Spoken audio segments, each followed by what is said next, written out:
folks.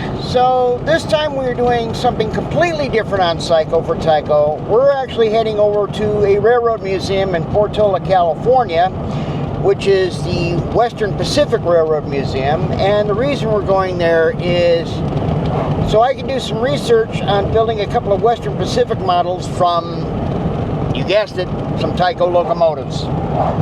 So join me as we take a nice, decent trip down to Portola to go take a look at some classic locomotives.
Portola Museum is located about 45 minutes north of Reno, and in my opinion has probably the largest collection of locomotives I've ever seen.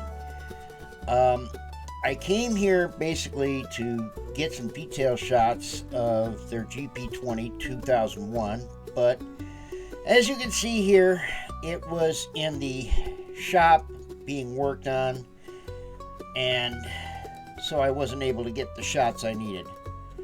But I got enough information, thanks to the bookstore that's right behind me, to probably model a decent looking GP20, but not in their orange and silver scheme. I also have to put a disclaimer here. I moved the camera around a lot, just trying to get a lot of detail shots and things like that. So yeah, bear with me on this one.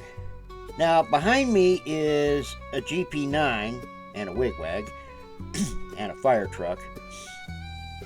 And I have to say, going around this museum, there were a lot of GP9s and GP7s around the yard itself. And not only were there GP9s, GP7s, and whatnot, but there were also a lot of boxcars. And it spawned on me an idea. If you're trying to model a layout and you've got a lot of like old stuff, well, train museum might be an idea, because you could put any road name, like this old Southern Pacific GP9, or was this a GP7? I can never tell the difference between the 9s and the 7s. Somebody help me here. This one was done in the Southern Pacific Santa Fe merger scheme, or the shouldn't paint so fast, and now it's just should paint, because that's what it looked like. It was being painted. Behind them is the museum's only operating steam locomotive, which was put under steam when the big boy showed up to Portola a while back, and that was nice for a couple of detail shots, in my opinion.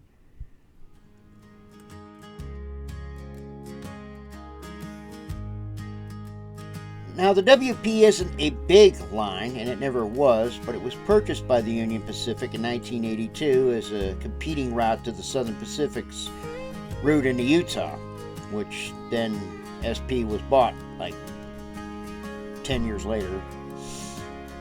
Oh dear. Oh dear. Like I said, a lot of GP 7s or 9s. I'll remember them eventually. And then a lot of cabooses as well in various stages of restoration or disrepair, whichever one you like. And then there are the Fs. And here I thought every time I went to the museum, which hasn't been often, that they only had one F unit. Well, they've got two of the final four and a B unit, but the B unit is actually a CP Rail B unit because WP got rid of them like in the 60s or 70s or somewhere around there.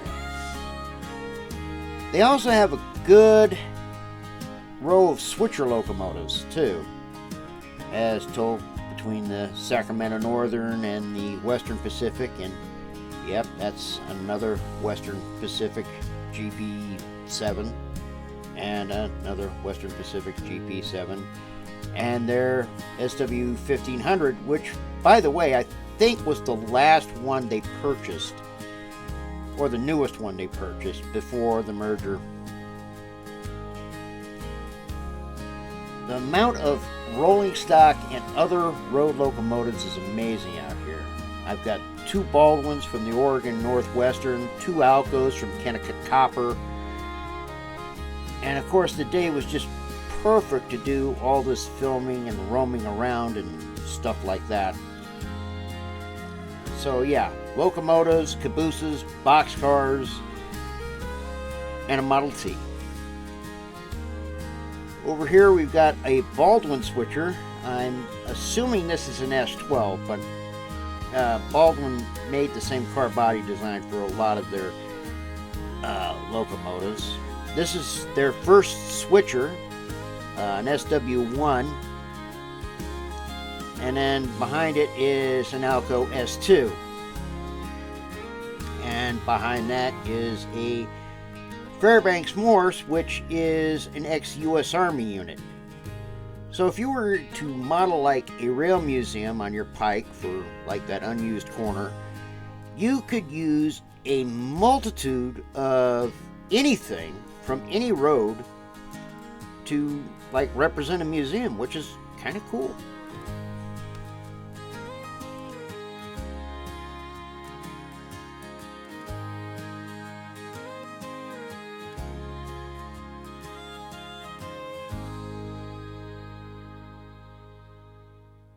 Just another layout detail idea for a museum. You can also use like cut up parts and scrap and just kind of like throw it on a flat car. Again, a lot of boxcars, and the one thing that I was noticing about a lot of these boxcars, considering that the railroad shut down in '82, there was a number of them, and I mean a number of them, as you can see here, that had high brake wheels, and even this little 40-footer that had a roof walk. So I'm kind of wondering if the one with the roof walk and the friction-bearing trucks might have been deregulated to maintenance away service as a tool car, because the maintenance away cars were like the only ones exempt because they weren't used for interchange. And yeah, I got a lot of data shots too. So of course this could be Tyco related because of the fact that most Tyco cars have the roof walks and the high brake wheels, and you could just either put them into maintenance away service or put them in a museum, which is kind of a cool idea.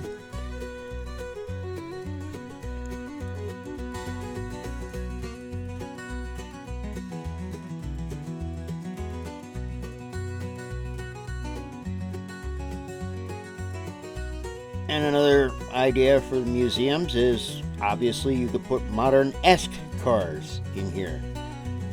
This one was probably used in the 80s and 90s, It's a double-door boxcar, obviously. And, yep, there I go again, looking at data. 1979 was the builder's date, and I can't really see here when the last lubrication order was done. Over here is another cool modeling project. This is one of those troop sleepers that was converted into a caboose, or by U.S. military standards, what they called a guard car. And according to the website, their last use of this car was 1982 to haul a special train. Probably something to do with either nuclear waste or maybe even the MX program, I'm not sure. That came around in the 80s.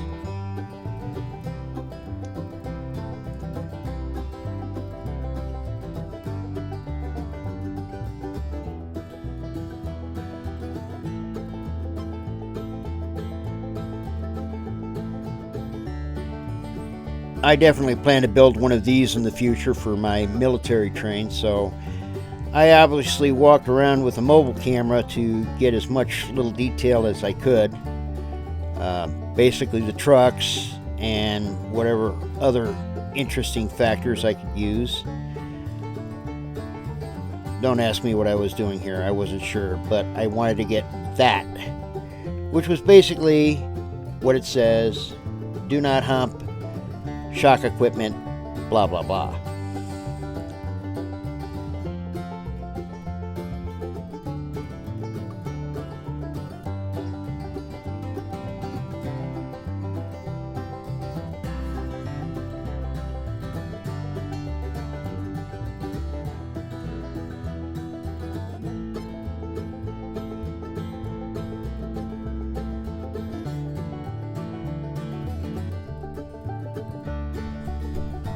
The last time this car was serviced was 1981 at the Rough and Ready Army Depot in Texas.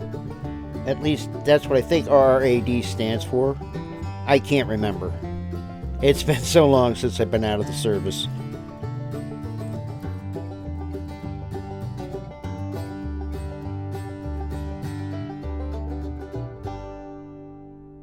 If you don't know much about maintenance of way trains, a lot of them had converted old passenger cars into their service cars for maintenance away.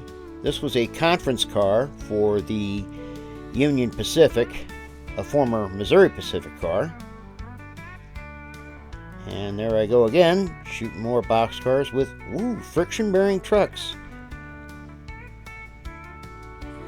And then we've got this 40-foot reefer, which was another cool little car here, and right next to it was a more modern reefer unit, even though these modern reefer units are not as modern as the reefer units we see nowadays. Nice little comparison. Probably some of the oldest cars over here is a wooden boxcar that's either undergoing restoration or just falling apart.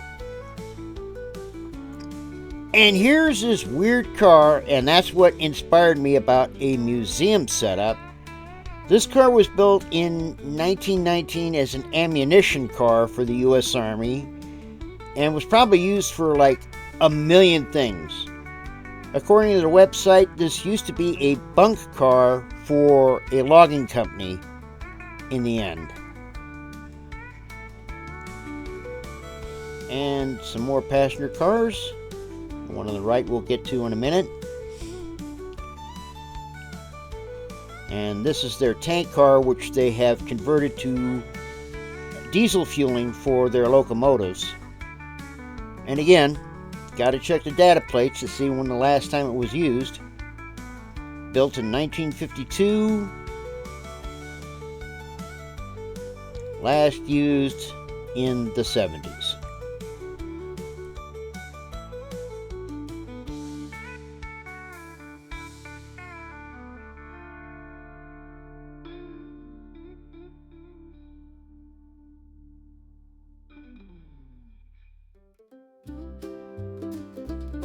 I found it kind of unique because this was a former military inter-service car that they had shelf couplers. And then we go into the weirder cars. We've got these box cars, but it's the one on the end that's a unique rebuild. This was rebuilt to be a more lightweight boxcar. These cars were not successful, but it was very interesting to see this one had been wildly preserved. But I mean, look at the design of that. I'm not modeling it, but it might be something cool to model. So we're back at this car again. This is a U.S. Army troop sleeper. Cannonball Car Shops and Walters makes these. But it was cool to kind of see the interior of all the bunks. This one was preserved very well. It was bought by the Alaska Railroad as a bunk car for their maintenance trains, and is one of the prime examples of a perfectly preserved U.S. Army troop sleeper.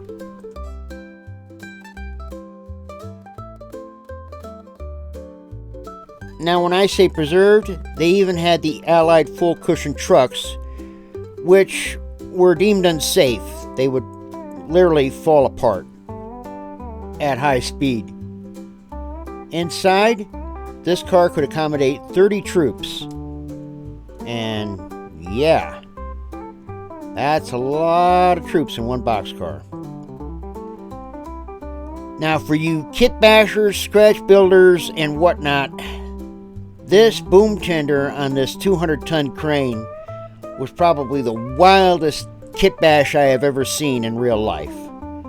Using a 50-foot gondola, a boxcar, and God knows what else is a boom tender.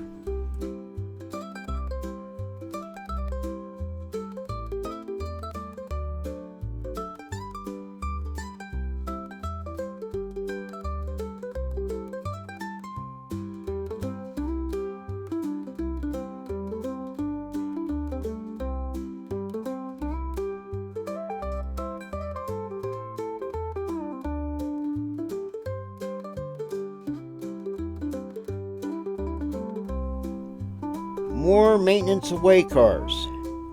Gives great ideas on how to modify an old boxcar. And then you have these weird tank cars. I don't know what commodity they hauled. I'm wondering if this is part of like the firefighting train for the Western Pacific. Cabooses, passenger cars from other railroads, and even Quincy's Railroad 44-tonner.